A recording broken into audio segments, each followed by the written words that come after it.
So when your bank is bought out or taken over by the government, what does that mean to you? We are taking an in-depth look at bank failures and buyouts with corporate attorney Bill Venema. Good morning and thanks for being here. Good morning. A lot of folks are thinking nowadays, wow, this is getting to be more commonplace.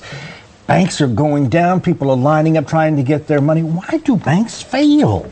Well, in this instance, I think what's happened is these assets have been devalued by this accounting standard, the market-to-market accounting standard, accounting rule that's been required since last November.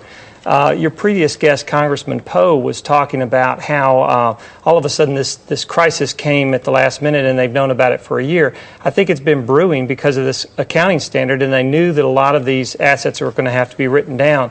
It sounded to me a little bit like maybe Secretary Paulson had done a little bit of closing table negotiation in waiting so long and then saying we have to move on this immediately. And I think Congressman Poe was correct in saying, we need to move correctly and smartly. We don't need to do something in a rash manner that might have some unintended consequences. That sounds like when you go to the car dealer and they say you have to buy it today because this deal is good for today. The time pressure. Yeah. But let's break down what this means for the everyday person. I had a friend who was a WAMU customer and says, I don't think I'm going to notice any difference. Will they? Well, the FDIC, insures accounts, and one of the proposals that's being thrown around Washington right now is to make some adjustments in that. Right now, it's $100,000 per account, and there's some suggestions that should be raised so that anybody who has more than that amount in a single account would not be hurt.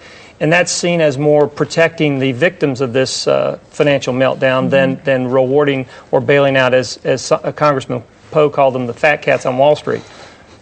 What should someone do if they find out, they watch the news in the morning and, oh, that's my bank? Should they go line up and remove their money? Well, no, I don't think so, unless they have a lot of money in one account. We all remember the old movie It's a Wonderful Life, and the scene where Jimmy Stewart and his crew are trying to stave off the run on the bank. It's the same thing. Banks don't have all that money there, and when people come in and start withdrawing all those accounts, it can cause even more problem. Psychology has a big role to play in this, and then one of the things the government can do by passing an effective package is to reassure people that they don't have things to worry about and prevent runs on the bank. There are a lot of things about our economy that are sound. We've, until recently, have had really pretty good unemployment figures and some other things. So the economy is resilient, and if we can get through this crisis stage and people don't panic, then I think we'll be all right.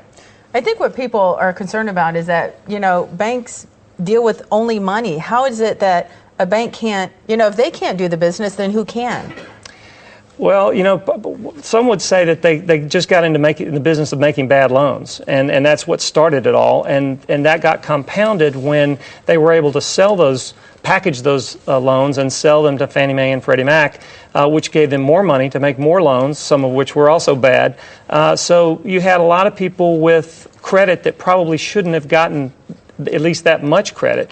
And so when the interest rates started moving up a little bit and those adjustable rate mortgages went up, they couldn't afford them. And unfortunately, the increase in the interest rate also caused the housing market to go down, so they couldn't sell their houses and get out from under the loans either. So they were really stuck, and you started seeing more and more defaults, and it was just one thing after the other. Hopefully in the next couple of days that will be resolved Let's to hope so. Everyone's liking. Thank you so very much, Bill Venema, Thank you very much. Attorney.